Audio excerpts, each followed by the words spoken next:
Alright, hello, I'm Farrell, and today I will be representing Team 30 and explaining what we did in our data found. Have you ever wondered why two flights of the exact same distance can cost wildly different amounts? It's not about fuel or miles, it's about market power. And today, we attempt to expose the hidden dynamics of US domestic airfares and predicting what a ticket actually should cost. To do this, we analyzed US flight data from 2022 to 2025, but instead of looking at just city names, we tried to read between the lines. We didn't want the model to learn from labels like, oh, San Francisco, or like it's from Arizona or something.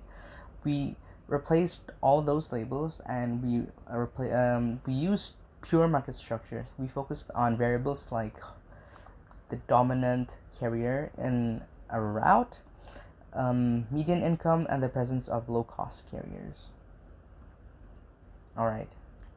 We found that lack of competition equals higher prices during exploratory data analysis. Turns out you're not just paying for a seat, you're often paying a fortress hub tax, you could say, where expensive airports give a tax to the carriers, and that tax carries over to us. It's simple economics.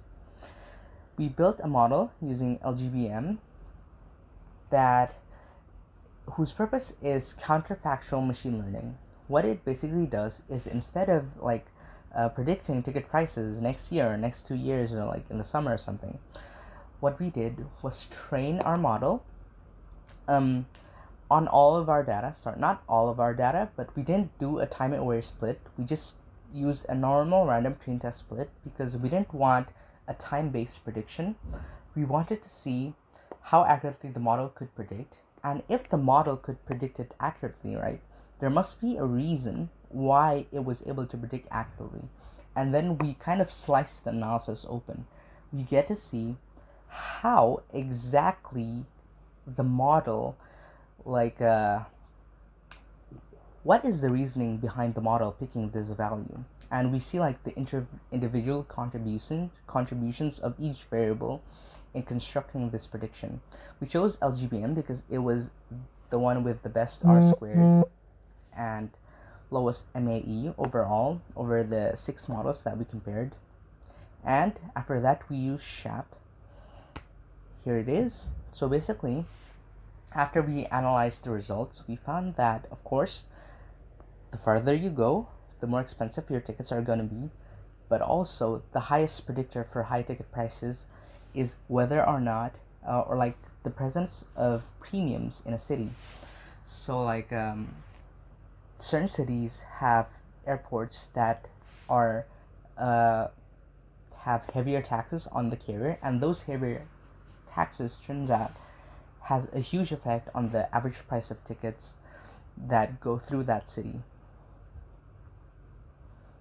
And also there's a market share dominance and stuff like that, but we will show that later in our demonstration.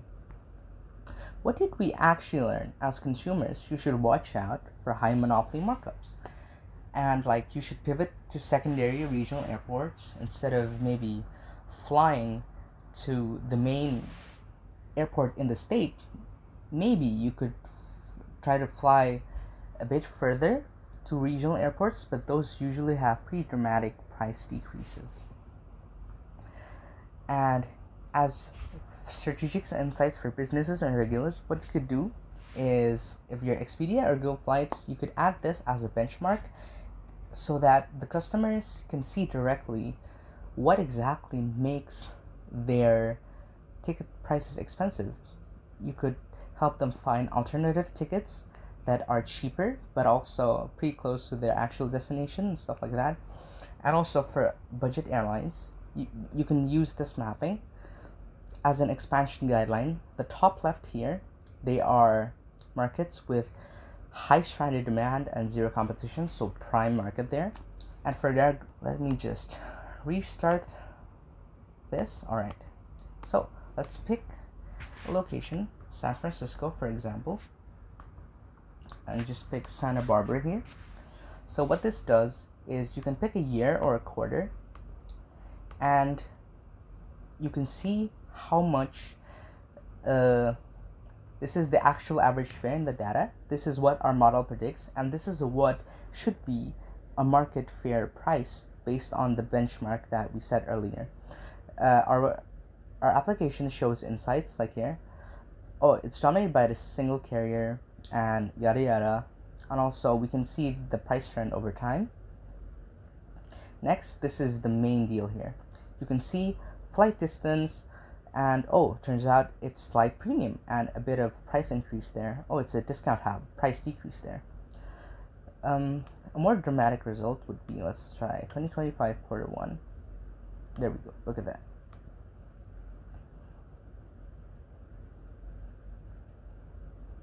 Here, oh no, the fair market is 193 and the actual price is 213. That means that there is an 1864